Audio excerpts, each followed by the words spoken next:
This morning, we're going to wrap up our series, Acts, How God Builds His Church. This is our fifth and final week, and we've been looking at these broad themes in Acts. We've not necessarily been going chapter by chapter through Acts. We've just sort of been looking at some broad themes. And so the first week, we talked about how Jesus, after the resurrection, he spent 40 days showing many convincing proofs that he was bodily, physically resurrected, alive. And then also he spent that time teaching the disciples about the kingdom of God. And he said, you're going to be my witnesses in Jerusalem, and then Judea and Samaria, and then to the ends of the earth. But he said, but first, wait. Don't go anywhere. Wait in Jerusalem for the promise of the Spirit. And so the key lesson we learned is, do not try to accomplish on your own or in your own power what God has promised to do through the power of His Spirit. Don't try to accomplish on your own, in your own power, what God has promised to do by the power of His Spirit. And so we talked about how God builds His church through the power of the Spirit and the witness of His people. Well, the following week, we looked at how in Acts chapter 1, it says the believers were united in prayer, and then Acts 2, God pours out His Spirit. And so we talked about how the Spirit seems to do what He wants, when He wants, and how He wants.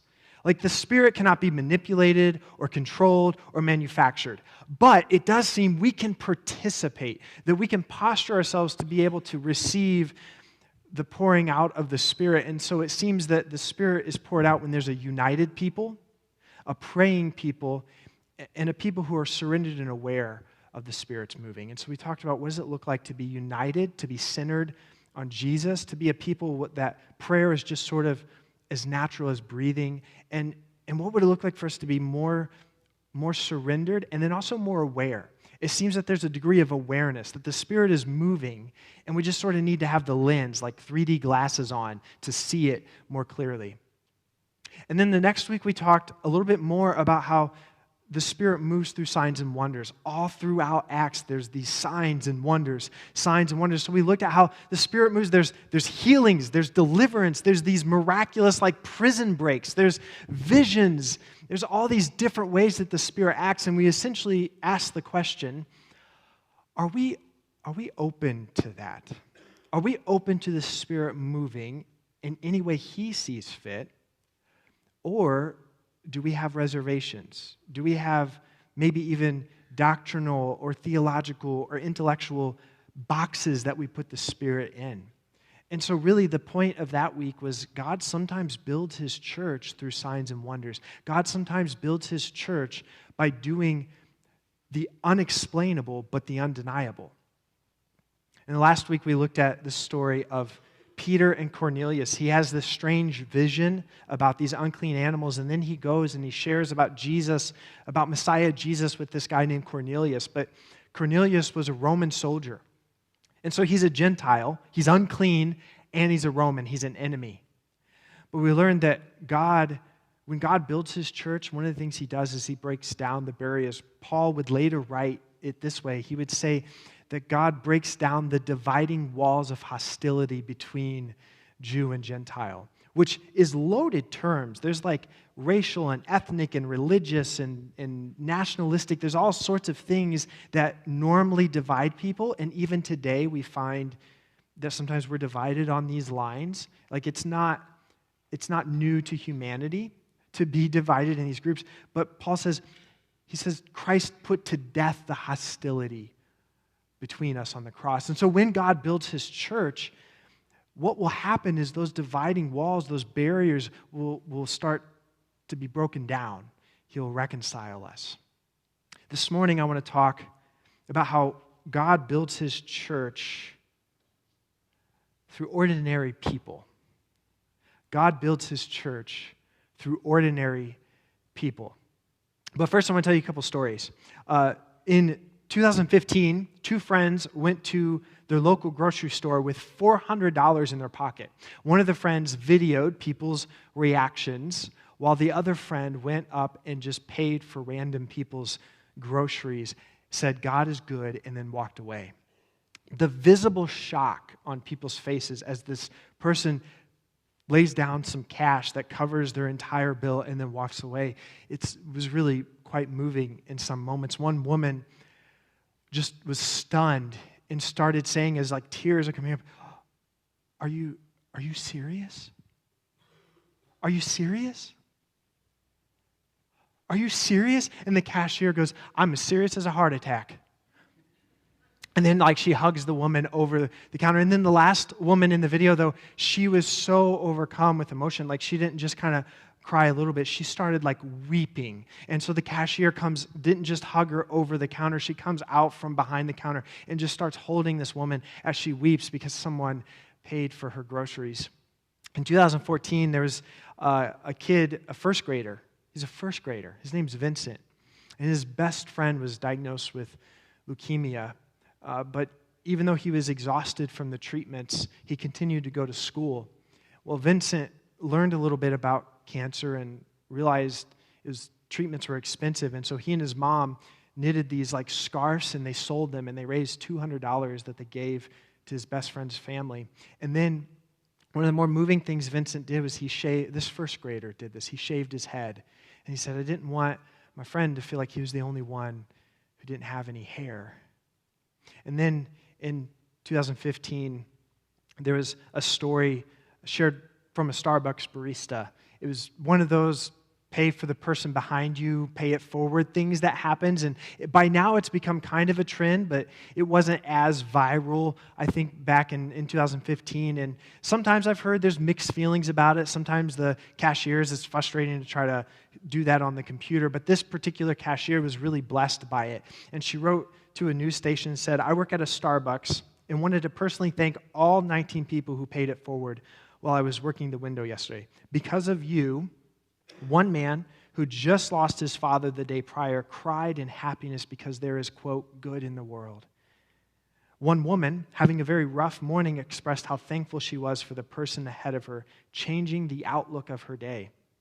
Another person was going to her first day back to work after being home with her newborn baby for the past 6 months and was stressed about that. And one other person cried because she really doesn't have the money to be purchasing these drinks, but needed a pick-me-up.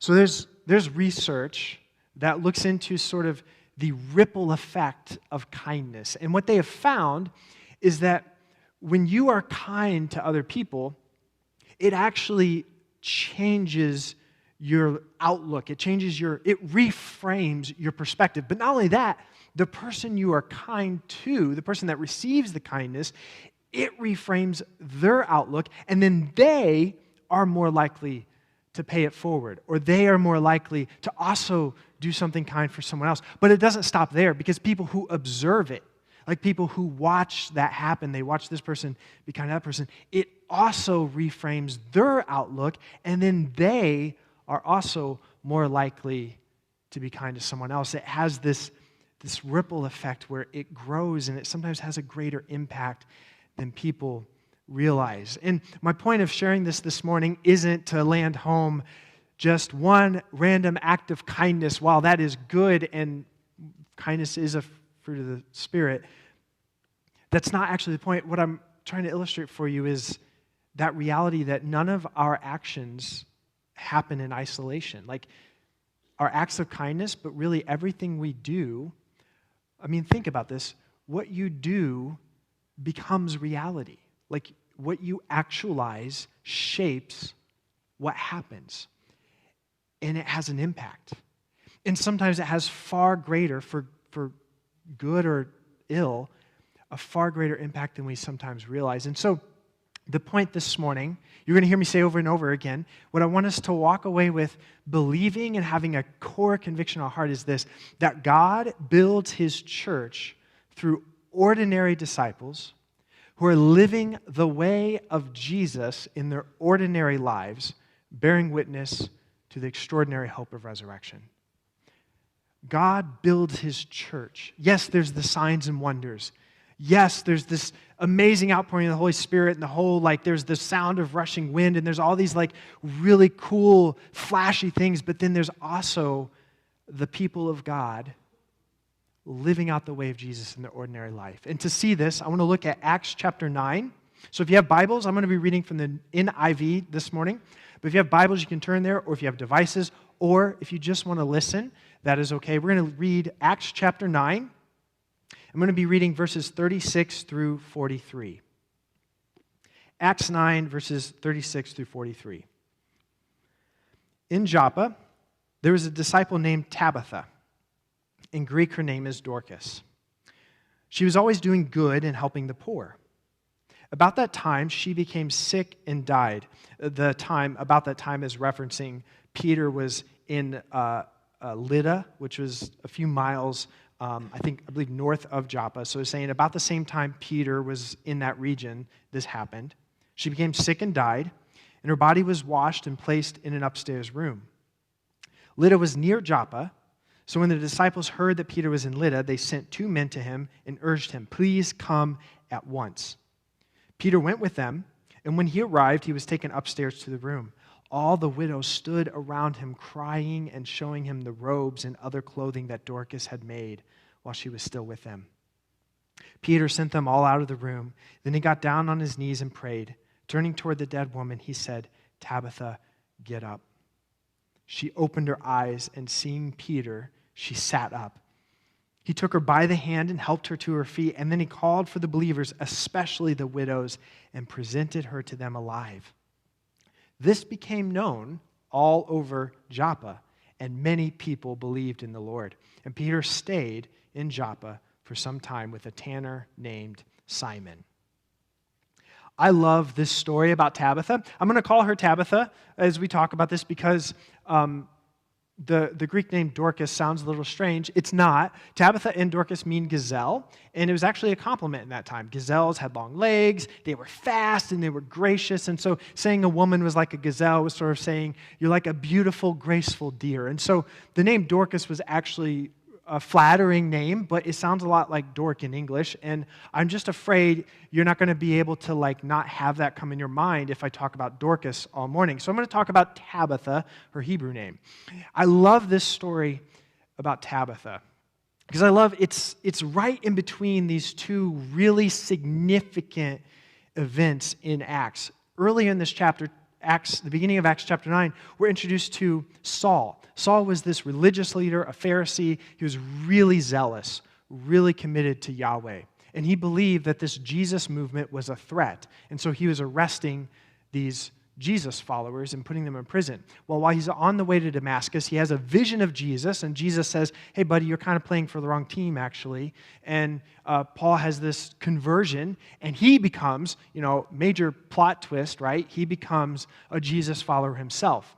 This is a significant turning point in Acts because the end of Acts, we will follow Paul. If you read through Acts, the end of it follows this man Saul, whose name becomes Paul, on all these missionary journeys.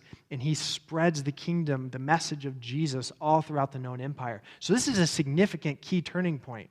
And then right after this is the story we looked at last week of Cornelius and Peter, where Peter has this vision, and he goes to Cornelius' house and tells him about Messiah Jesus. But Cornelius is this Roman soldier. He's a Gentile, but God pours His Spirit out, and these Gentiles become Jesus followers. And so these Jewish Christians are wrestling with this issue, what do we do with this? God's doing the unexplainable, but the undeniable, even among the Gentiles. And it culminates in the Jerusalem Council in Acts 15, and then this is the ends of the earth part. Remember, Jesus said, "You'll be my witnesses in Jerusalem and Judea and Samaria and to the ends of the earth." And this Acts 10, this Cornelius-Peter story, is a major turning point because it's then we see the good news of the kingdom spread to the ends of the earth. And so right in between, if you're reading Luke's narrative, this story of the church he's telling, there are these 2 sort of monumental events he tells you about, but right in between them are these 2 stories of miracles. And the point of these stories, Peter is the main character, to be sure, in these stories. Peter, before the story about Tabitha, he heals a man named Ananias, and he's paralyzed. Peter heals this paralytic, just like Jesus. Luke, it seems throughout Acts, he's trying to demonstrate that Jesus followers follow in the footsteps of Jesus. If we're following Jesus, we will do the things Jesus did. So he tells a story about Peter healing someone who's paralyzed, just like Jesus did that one time. And then God raises Tabitha from the dead through Peter, just like Jesus raised people from the dead. In Mark 5, it sort of parallels the story in Mark 5, where there's a girl who was 12 years old, and she'd gotten sick with something, and she died.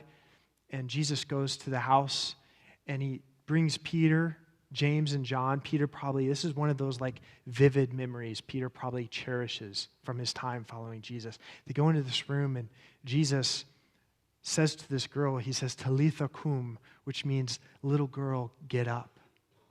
Here in Acts, Peter will say, not Talitha, but Tabitha, get up. So Luke's demonstrating for us that Peter is doing the sort of things that Jesus did. So he's the main character for sure, but we are introduced to Tabitha. And she's obviously a key player in this story. And what I want to convince you of this morning is that Tabitha was an ordinary disciple living the way of Jesus in her ordinary life, bearing witness to the extraordinary hope of resurrection. So I want to break that down for us. Let's talk. Tabitha was an ordinary disciple. Acts 9:36 says, in Joppa there was a disciple named Tabitha. Tabitha wasn't one of the distinguished disciples. Like, she's not like Peter, who throughout Acts, there's all these recorded miracles of signs and wonders and things that he did, all these great things that Peter did. Tabitha wasn't a Peter, and she also wasn't a church planning superstar like Paul. Tabitha was Tabitha, but Tabitha was a disciple of Jesus. And disciple, when we talk about disciple, we're not talking just about someone who believes certain religious doctrinal tenets and they check off all those boxes, or they pray a prayer, or they faithfully attend worship. A disciple was a follower, an apprentice, someone, a student. A disciple was someone who is seeking to not just do the things their teacher did, but to become like who their teacher was. That's what we mean when we talk about discipleship. And I think about these two illustrations, actually, and I'm probably going to butcher them, but because I'm not like a Star Wars super fan, but there's in episode 5, when the Empire Strikes Back, Luke Skywalker seeks out Yoda, and he's wanting to learn how to, wield a lightsaber and essentially manipulate the Force so they can conquer the enemies, right? Conquer the Empire. And he pretty much just wants to learn to do what a Jedi does. But Yoda takes him on this journey of not just doing what a Jedi does, but becoming, one with the Force and being able to be what a Jedi is. Or the other one is the Karate Kid, and I've only seen the 1980s one. But there's Daniel, who, again, what he wants to impress the girl and not be bullied. Like, he wants to learn how to fight. But Mr. Miyagi makes him do a bunch of chores. There's the famous, scene, wax on, wax off, wax on. Come on, Daniel, son, wax on, wax off. And he's so frustrated, but Mr. Miyagi's not just teaching him how to do these moves, these karate moves. What he's training him is he wants his muscle memory to be ready to react. Discipleship is about the muscle memory of your heart responding in ways that look like the fruit of the Spirit. Love, joy, peace, patience, kindness, goodness, faithfulness, gentleness, self-control. It's about our muscle memory looking like Jesus. And I don't know about you, but I'm still on that journey because my muscle memory doesn't always respond like the fruit of the Spirit. But that's what we're talking about when we talk about discipleship. We're not talking about just being a good, moral, church-going person. We're talking about the muscle memory of your heart looking like Jesus. Dallas Willard writes in his book, The Great Omission, the greatest issue facing the world today, with all of its heartbreaking needs, is whether those who by profession or culture are identified as Christians, whether they will become disciples, students, apprentices, practitioners of Jesus Christ, steadily learning from him how to live the life of the kingdom of the heavens into every corner of human existence. He says the greatest need is for people who say they're Christians to practice the way of the kingdom and allow it to infiltrate every aspect of their lives in our world. Tabitha was a disciple. She was an apprentice of Jesus, which means she was living the way of Jesus in her ordinary life. Acts 9:36 says she was always doing good and helping the poor, or the NLT says she was always doing kind things for others and helping the poor. For Tabitha, her discipleship, it naturally led to doing kind things and helping the vulnerable. And she was so generous and so hospitable that the entire community felt her loss. And it was a sense of urgency that we send for Peter and ask Peter to come and do something. Perhaps God will do something unexplainable but undeniable for Tabitha. And so Peter comes, and I love the scene. He comes into the room, and I can almost picture it. Can you? There's all these widows who have all these garments that Tabitha had made them. These things that she had put time into making and then gave them. And they're showing Peter, Tabitha made this for me. She made it for me. Her life, it was just this life of generosity. And the thing that's interesting is she was apparently a skilled seamstress. It was something that once she became a follower of Jesus was able to be used within the kingdom of God. I don't think she followed Jesus and then said, I'm going to become a seamstress so I can. It was something, it was already part. The kingdom of God and discipleship inhabited her ordinary life. It was already part of her life, and she just saw it in a new way. Sometimes it's not that we need to do more, it's that what we're already doing, we just need to see it through a kingdom lens and realize there are opportunities and there are gifts and there are resources and there are things around you that God has already equipped you or He's already placed you. Like maybe He didn't place you where you're at just so you could clock in and get a paycheck. Maybe there's something more. Maybe that seamstress skill you have could be used to bless the marginalized and the vulnerable and those who are poor and needy, just like Tabitha.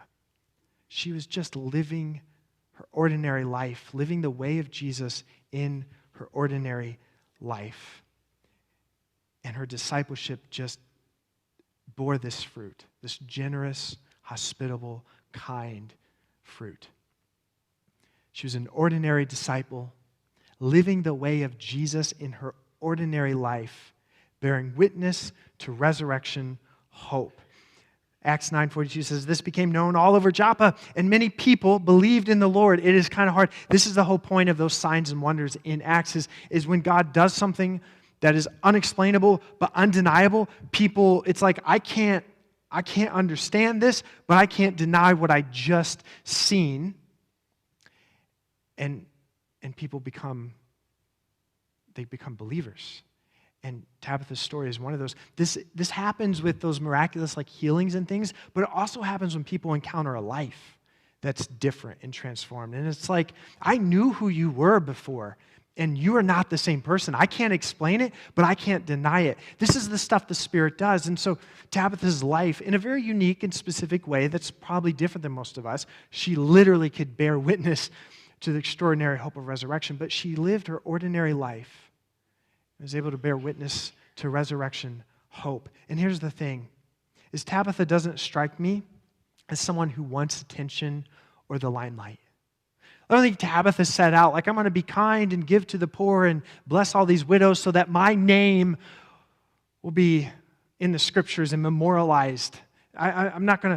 I'm doing these things so my name will be etched in history. I don't think she set out for that to happen, but isn't it extraordinary that like her name is in our scriptures, and for centuries her story has been read and preached on and reflected upon and made it into devotionals, and like her story has had this extraordinary impact. I don't think she set out to do that. But that's what God does. God sometimes will take the ordinary and do extraordinary things. And sometimes God does the most remarkable things through the most ordinary vessels. I can imagine, if it were today, the news would want to hop all over this story. Like there's someone in Joppa who was dead and they're raised to life. And so they come with the cameras, they come with the interview, and they come up to Tabitha and ask her, Tabitha, you have all this overwhelming impact, and this story is making it all over the world. How did you do it? I could just hear I didn't really mean to, I love Jesus. I love people. My best friend, her husband died a couple years ago, and for women in where we live, when their husbands die, it leaves them in a really vulnerable place, and I realized I have this skill, and so I started making clothes for them because that's it's an everyday need, and I don't know how it had this impact. To be honest, actually, I died. I didn't do anything. I didn't set out to do it. It's just God did something unexplainable but undeniable.